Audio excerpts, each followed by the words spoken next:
Have you ever faced a moment where embarrassment or failure felt unavoidable? This is the story of a wedding day that almost ended in shame, until Jesus stepped in. It was a day of celebration in the small village of Cana. The wedding feast was filled with joy, families singing, children laughing, tables overflowing with food. The bride and groom smiled as their loved ones blessed their union. But behind the laughter, a crisis was quietly unfolding. The wine had run out. In that culture, this was not just inconvenient, it was humiliating.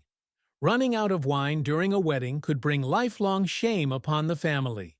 Guests would whisper, critics would mock, and what was meant to be the happiest day could be remembered with disgrace. Mary, the mother of Jesus, noticed the growing panic. She saw the worried faces of the servants, the anxious looks of the groom's family, and she turned to her son. "They have no wine," she whispered. To Mary, this wasn't just about drinks. It was about dignity, reputation, and joy being snatched away. She knew that even in the small details, Jesus could make a difference. At first, Jesus answered, "Woman, why do you involve me? My hour has not yet come." But Mary's faith was unshaken. She looked at the servants and said the words that still echo across history. "Do whatever he tells you."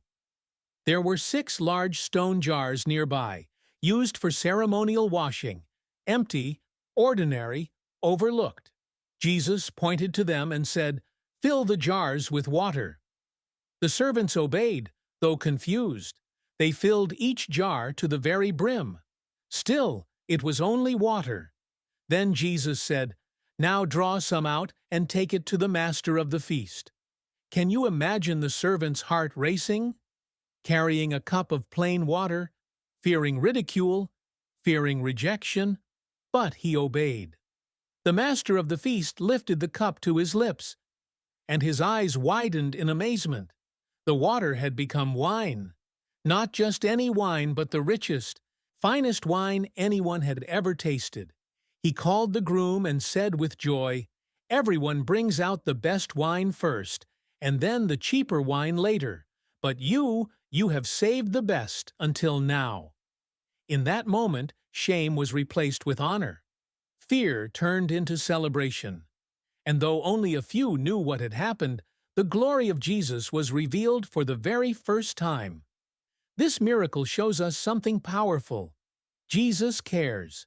He cares about your family, your reputation, your needs, big or small. And when we trust Him, He can take our emptiness and fill it to overflowing. He doesn't just give enough. He gives the best. If you believe Jesus can still work miracles today, don't just scroll past, follow us for more powerful and emotional Bible stories that